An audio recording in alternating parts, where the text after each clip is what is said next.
Olá meus queridos, graça e paz, estamos aqui com mais uma aula e hoje quero trazer para vocês algo que Deus vem colocado no nosso coração, que é sobre a igreja celular. E eu quero estar lendo com vocês, abre sua Bíblia comigo, em 2 Reis 6, do 24 ao 33, que diz assim: Algum tempo depois, Ben-Hadad, rei da Síria, mobilizou todo o seu exército e cercou Samaria. O cerco durou tanto e causou tamanha fome que uma cabeça de jumento chegou a valer 80 peças de prata e uma caneca de esterco de pomba 5 peças de prata. Um dia, quando o rei de Israel inspecionava os muros da cidade, uma mulher gritou para ele: "Socorro, majestade!" E o rei respondeu: "Se o Senhor não a socorrer, como poderei ajudá-la?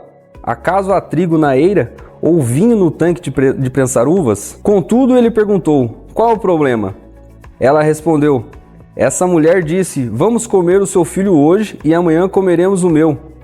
Então cozinhamos o meu filho e comemos. No dia seguinte, eu disse a ela que era a vez de comermos o seu filho, mas ela havia escondido." Quando o rei ouviu as palavras da mulher, rasgou as próprias vestes. Como estava sobre os muros, o povo viu que ele estava usando pano de saco por baixo, junto ao corpo. E ele disse: "Deus me castigue com todo o rigor se a cabeça de Eliseu, filho de Safate, continuar hoje sobre os seus ombros." Ora, Eliseu estava sentado em sua casa, reunido com as autoridades de Israel. O rei havia mandado um mensageiro à sua frente, mas antes que ele chegasse, Eliseu disse às autoridades: "Aquele assassino mandou alguém para cortar minha cabeça. Quando o mensageiro chegar, fechem a porta, mantenham-na trancada. Vocês não estão ouvindo os passos do Senhor que vem de trás dele?" Enquanto ainda lhes falava, o mensageiro chegou na mesma hora. O rei disse: "Essa desgraça vem do Senhor, porque devo ainda ter esperança no Senhor?" E continuando, em 2 Reis, capítulo 7, de 1 ao 20, diz assim: Eliseu respondeu: "Ouçam a palavra do Senhor. Assim diz o Senhor: amanhã, por volta dessa hora, na porta de Samaria, tanto uma medida de farinha como 2 de cevada serão vendidas por 1 peça de prata." O oficial em cujo braço o rei estava apoiando disse o homem de Deus: "Ainda que o Senhor abrisse as comportas do céu, será que isso vai acontecer?" Mas Eliseu advertiu: "Você verá com os próprios olhos, mas não comerá coisa alguma." Havia 4 leprosos junto à porta da cidade. Eles disseram uns aos outros: "Por que ficar aqui esperando a morte? Se resolvemos entrar na cidade, morreremos de fome.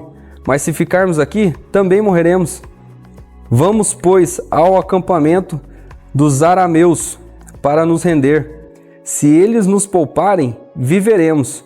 Se nos matarem, morreremos." Ao anoitecer, eles foram ao acampamento dos arameus. Quando chegaram às imediações do acampamento, viram que não havia ninguém ali, pois o Senhor tinha feito os arameus ouvirem um ruído de um grande exército, com cavalos e carros de guerra, de modo disseram uns aos outros: "Ouçam, o rei de Israel contratou os reis hititas e dos egípcios para nos atacarem."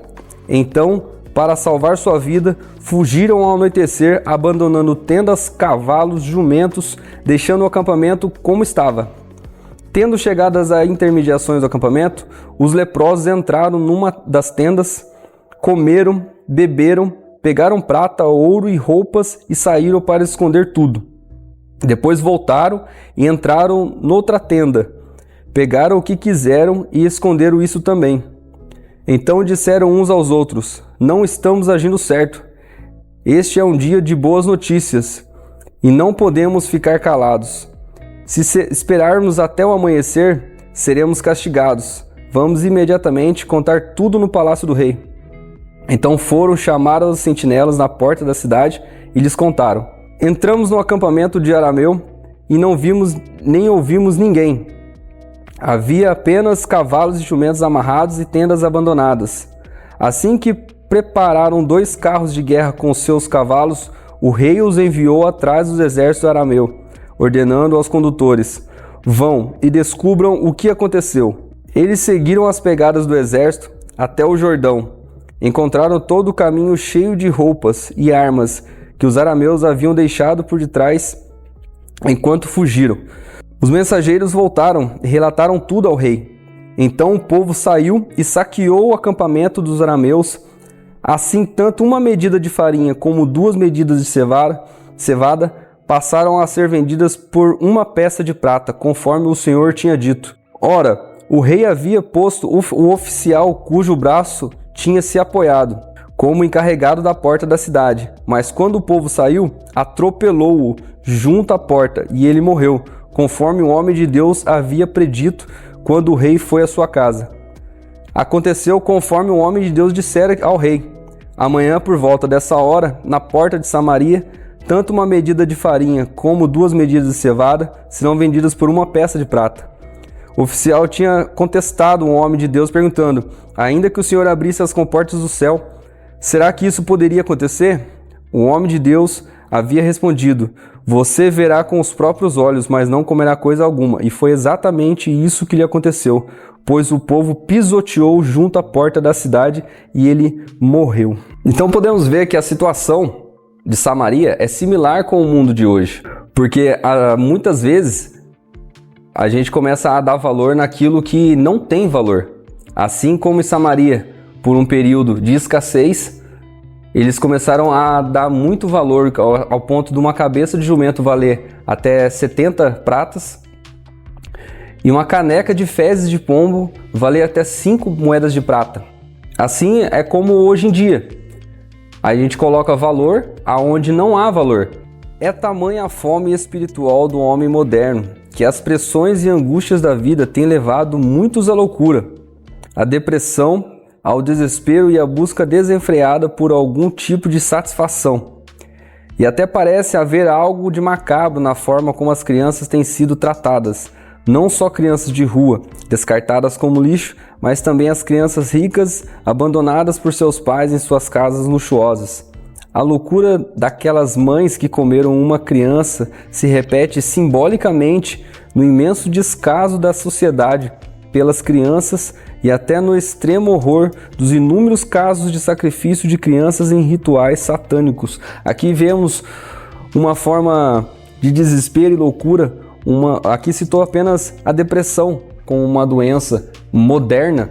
E aqui, como vemos falar sobre simbolicamente se repete como as mães comeram as crianças, nós vemos isso se repetindo através das atitudes que muitas mães, muitos pais estão tendo de abandonar as crianças. Não é novidade da gente saber que isso acontece, já vimos isso acontecer.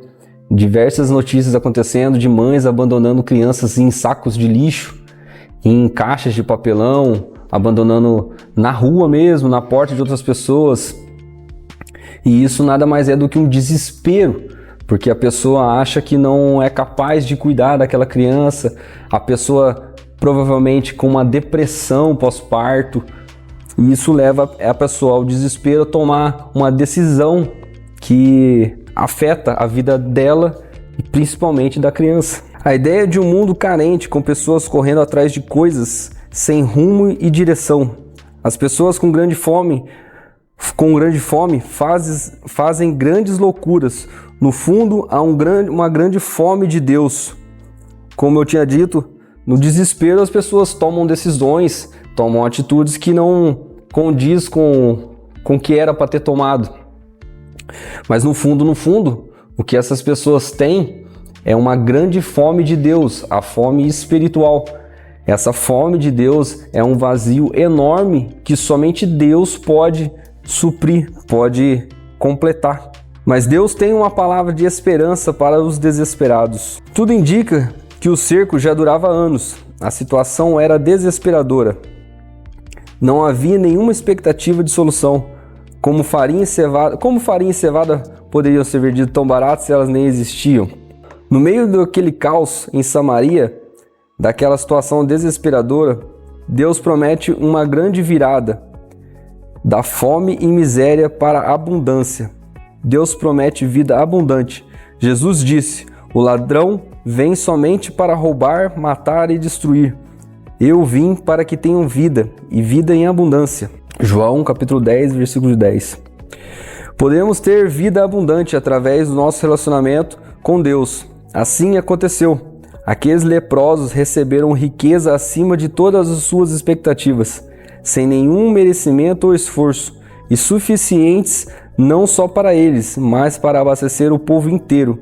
Assim é a graça salvadora de Deus para conosco. Se você observar, os leprosos eles não fizeram nada para merecer toda aquela abundância de suprimentos que eles necessitavam. E assim a graça de Deus para com a gente, porque nós não fizemos, não há nada que você ou eu possa fazer que nós vamos merecer a graça de Deus, a salvação de Deus. Nada do que você vai fazer vai chegar perto de merecer aquilo. E mesmo assim, a graça de Deus, ela te enche tanto que faz com que a sua vida transborde a graça dele em outras pessoas. Então, quando Deus te alcança, você fica tão cheio, que você começa a falar do amor dele para as outras pessoas, para os seus vizinhos, para os seus familiares. E assim a graça dele transborda na vida de todos. Os moradores de Samaria não fizeram nada. Quando observamos todo o desenrolar desse evento, a única conclusão que chegamos é que Deus operou um grande livramento para aquela cidade e que os moradores de Samaria não tiveram a menor participação. Eliseu teve uma participação importante ao anunciar previamente o que teria acontecido, como uma profecia, e que parecia tão impossível. Os leprosos, meio sem querer, tornaram-se os porta-vozes da grande notícia. O povo da cidade saiu correndo para conferir e se beneficiar do milagre. Mas fica claro que foi Deus e somente Deus quem fez tudo. Seu trabalho sobrenatural possibilitou tamanho livramento. É exatamente isso que a Bíblia chama de graça.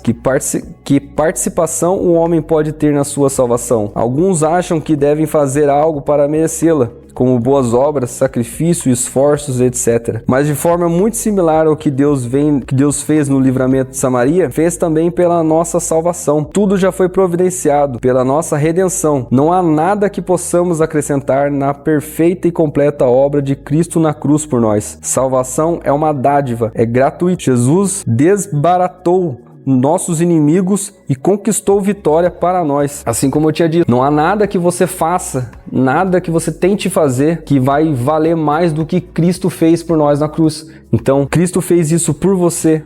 Ele fez isso por mim, ele fez isso pelos seus familiares, pelos seus vizinhos. Quando você entende isso, você fica tão grato, tudo isso, que você não quer isso só pra você, você não guarda numa caixinha só pra você e deixa aquele suprimento ali pra você viver com ele o resto da sua vida, pra te manter vivo o resto da vida. Você quer mostrar pros outros que estão precisando também, olha aqui, ó, isso aqui é o que me basta, isso aqui é o que me mantém, isso aqui é o que me dá direção, é isso aqui que me enche. Por isso Paulo afirmou, pela graça sois salvos, por meio da fé. Isso não vem de vós, é dom de Deus, não de obras para que ninguém se glorie. Tá em Efésios 2, do 8 ao 9. Também Isaías declarou, venham todos vocês que estão com sede, venham às águas, e vocês que não possuem dinheiro algum, venham, comprem e comam. Venham, comprem boa água, comer uma boa comida se você não tem dinheiro, porque já está pago. Toda essa água, essa comida que ele está dizendo é espiritual. Todo o vazio que existe dentro de você é espiritual. Você pode tentar suprir isso com o que você quiser. Se não for Deus, você não vai suprir. Você sempre vai estar infeliz, querendo mais, querendo comprar mais, querendo adquirir mais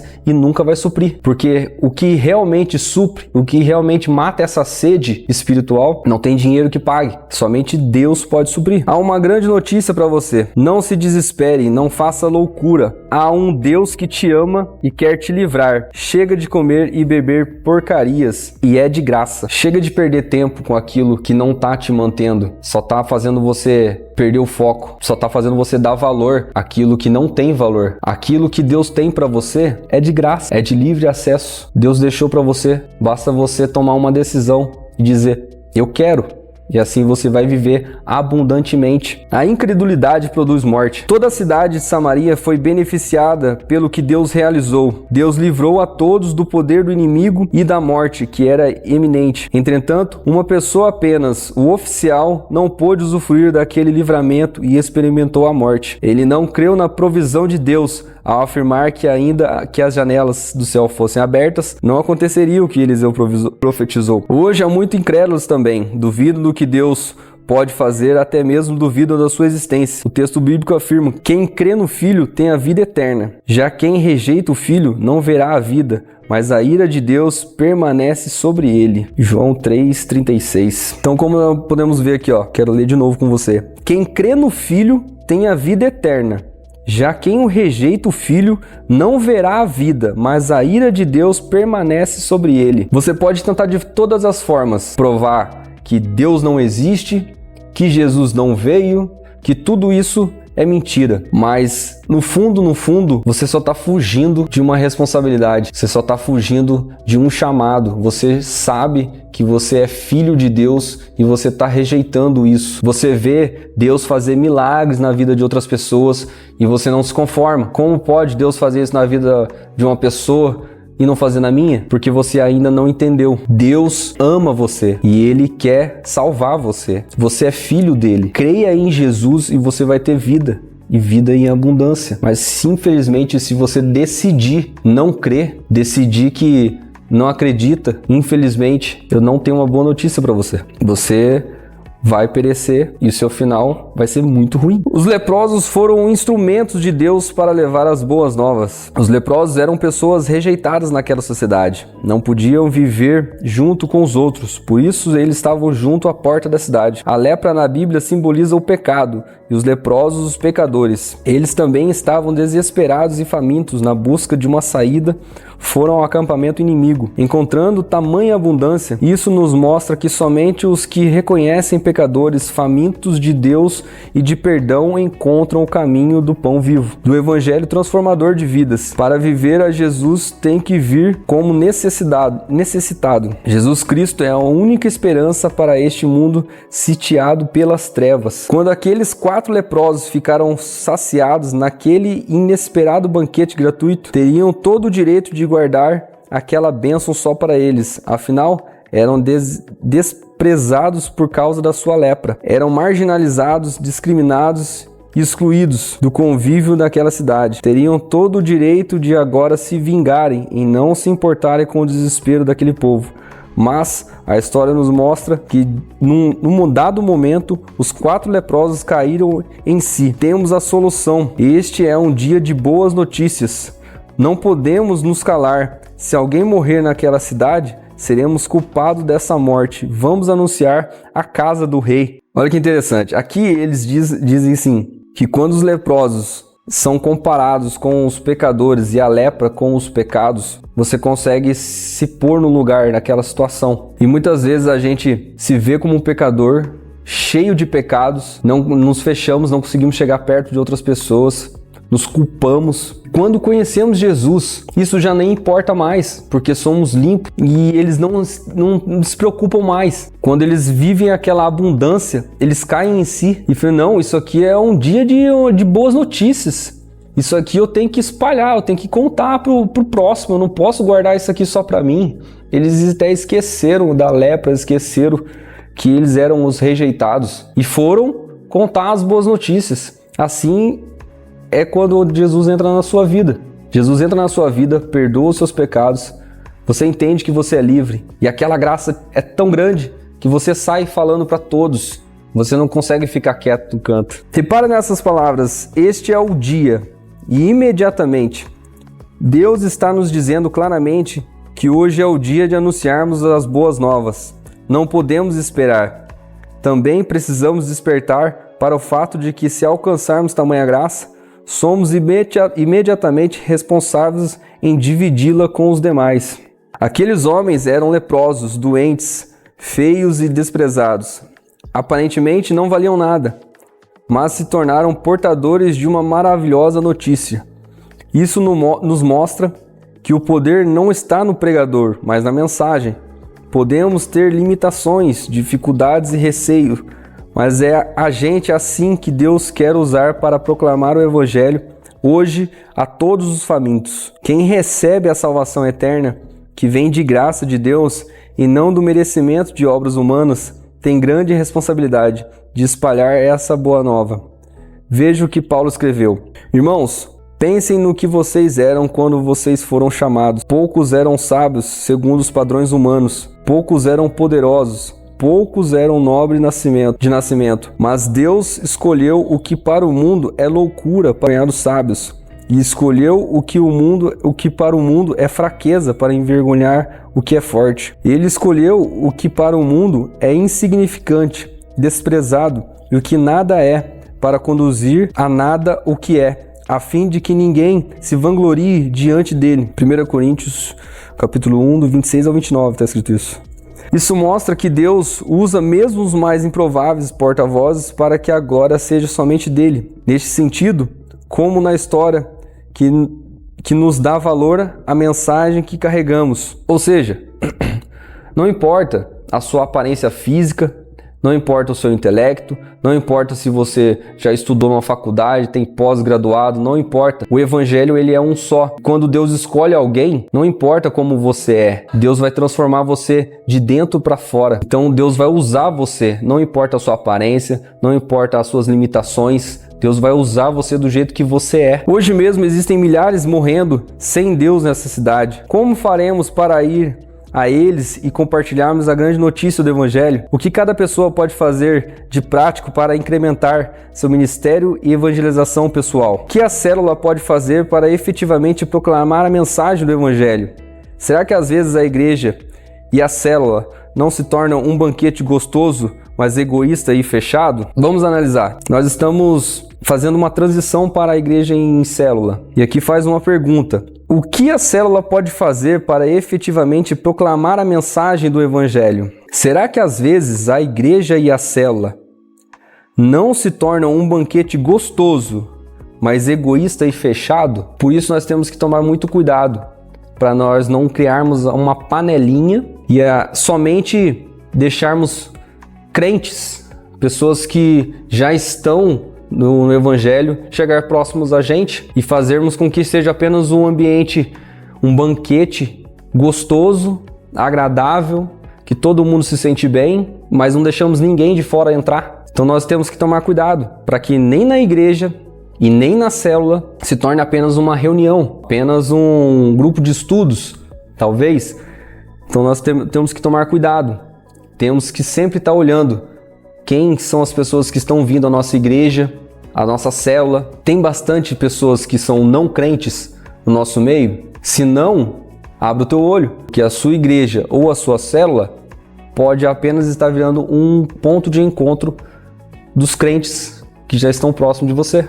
Então o que nós vemos aqui? Nós entendemos que mediante a processos difíceis, tempos difíceis, a escassez, não devemos olhar para as nossas necessidades ou para aquilo que está nos faltando. Devemos olhar apenas para Cristo, porque tudo nessa terra vai passar. Todos os banquetes dessa terra vão passar. Tudo que você possa imaginar não vai te suprir, não vai te manter. A única coisa que vai te suprir, vai te manter e vai te fazer seguir além é a palavra de Deus. Ela é a única que passa tempo, passa terra, passa céu, passa tudo. A palavra permanecerá. Então que o Evangelho entre em seu coração. Se você já aceitou Jesus, glória a Deus por isso. Se você não aceitou Jesus, faça isso de todo o seu coração. Aceite Jesus, aceite a Cristo. Você vai entender o que eu estou falando. E a graça de Deus vai te encher tanto que você vai espalhar o Evangelho para todos a sua família. Você vai querer essa paz que excede todo entendimento nas outras pessoas também. Amém? Meus irmãos, é isso. Deus abençoe a vida de vocês. Se vocês tiverem alguma dúvida, coloque nos comentários aqui, que nós o mais rápido possível vamos estar respondendo vocês. E peço para vocês que curtem, comentem, compartilhem, para que esse vídeo chegue a mais pessoas, alcance mais pessoas. E muito obrigado. Deus abençoe todos vocês.